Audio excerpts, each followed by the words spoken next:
ನಮಸ್ಕಾರ ಬಂಧುಗಳೇ. ಇವತ್ತು ವಿಶೇಷವಾದಂತಹ ದಿವಸ ಕಾಶ್ಮೀರ ದಿವಸ. ಈ ಕಾಶ್ಮೀರದಲ್ಲಿ ಇವತ್ತು ನಾವು ನಾವು ನೋಡ್ತಾ ಇರುವಂತದ್ದು, ಸಾಕ್ಷಿ ಸಮೇತ ನೋಡ್ತಾ ಇರುವಂತಂದ್ರೆ ನಮ್ಮ ಶಾರದಾ ದೇವಿಯ ಪ್ರತಿಷ್ಠಾಪನೆಯನ್ನ ಮತ್ತೆ ಪುನಃ ಅಭಿವೃದ್ಧಿ ಮಾಡಿಬಿಟ್ಟು ಪುನರ್ಸ್ಥಾಪನೆ ಮಾಡುವಂತ ಕೆಲಸಗಳನ್ನ ಮಾಡ್ತಾ ಇದ್ದೇವೆ. ಸಾವಿರ ವರ್ಷಗಳಿಂದ ನಾವೆಲ್ಲ ಹೇಳ್ತಾ ಇದ್ದೇವೆ ಕಾಶ್ಮೀರ ಶಾರದೆ, ಕಾಶ್ಮೀರ ಪುರವಾಸಿನಿ ಅಂತ ನಾವು ಹೇಳ್ತಾ ಇದ್ದೇವೆ. ಶ್ಲೋಕವನ್ನು ನಾವು ಉಚ್ಚರಿಸ್ತಾ ಇದ್ದೇವೆ. ಆದರೆ ಇವತ್ತು ಅದನ್ನ ಸತ್ಯ ಮಾಡ್ತಾ ಇರುವಂತ ಕೆಲಸಗಳನ್ನ ಇವತ್ತು ಮಾಡ್ತಾ ಇದ್ದೇವೆ. ಬಂಧುಗಳೇ, ಇದು ಪಾಕಿಸ್ತಾನ, POK, ಪಾಕ್ ಆಕ್ಯುಪೈಡ್ ಕಾಶ್ಮೀರ ಅಂತ ಕರಿತೇವೆ. ಇದು ಗಡಿಯ ಬದಿಯಲ್ಲಿ ಮೊದಲ ಬಾರಿಗೆ ಹಿಂದೂ ಧರ್ಮದ ಒಂದು ದೇವಸ್ಥಾನದ ಗಂಟೆ ಮೊಳಗುವಂತ ಒಂದು ಸದ್ದು ಇವತ್ತು ನಾವು ಕೇಳ್ತಾ ಇದ್ದೇವೆ, ನಾವು ನೋಡ್ತಾ ಇದ್ದೇವೆ. ಇದಕ್ಕೆ ನಾವು ಸಾಕ್ಷೀಭೂತರಾಗಿದ್ದೇವೆ. ಈ POK ಪಾಕ್ ಆಕ್ಯುಪೈಡ್ ಕಾಶ್ಮೀರ ಇವತ್ತು ಪಾಕಿಸ್ತಾನದ ಕೈಯಲ್ಲಿದೆ. ನಮ್ಮ ಭಾರತದ ಒಂದು ಅಂಗವಾಗಿತ್ತು, ಅದು ಪಾಕಿಸ್ತಾನದ ಕೈಯಲ್ಲಿದೆ. ಅದರ ಬದಿಯಲ್ಲಿ ಗಡಿಯಲ್ಲಿ ಒಂದು ದೇವಸ್ಥಾನದ ಉದ್ಘಾಟನೆ ಆಗ್ತಾ ಇದೆ. ಈ ದೇವಸ್ಥಾನ ಬಹಳ ಕಾರಣಿಕ ಇದ್ದಂತಹ ದೇವಸ್ಥಾನ.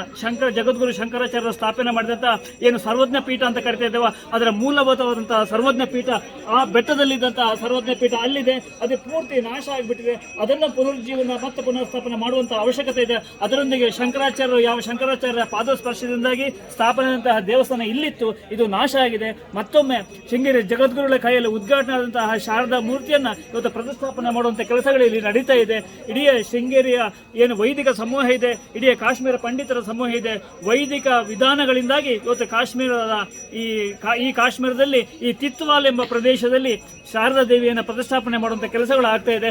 ಮೊದಲ ಬಾರಿಗೆ ಕಾಶ್ಮೀರದ ಗಡಿಯಲ್ಲಿ POK ಕಾಶ್ಮೀರದ ಗಡಿಯಲ್ಲಿ ಮೊದಲ ಬಾರಿಗೆ ನಮ್ಮ ಹಿಂದೂ ದೇವಸ್ಥಾನದ ಗಂಟೆ ಮೊಳಗುವಂತಹ ಸಂತೋಷ ಭರಿತವಂತಹ ವಾತಾವರಣ ನಿರ್ಮಾಣ ಆಗಿದೆ. ಇದನ್ನು ನೋಡ್ಲಿಕ್ಕೋಸ್ಕರವಾಗಿ ಕನ್ಯಾಕುಮಾರಿ ಕಾಶ್ಮೀರ ತನಕ ಸಾವಿರಾರು ಜನ ಹಿಂದೂಗಳು ಇವತ್ತು ಬರ್ತಾ ಇದ್ದಾರೆ. ಇವತ್ತು ನಾವು ಕರ್ನಾಟಕದಿಂದ ಬಂದಿದ್ದೇವೆ. ಇದನ್ನು ನೋಡುವಂತಹ ಅಪರೂಪದ ಅವಕಾಶ ನಮಗೆ ದೊರೆತಿದೆ.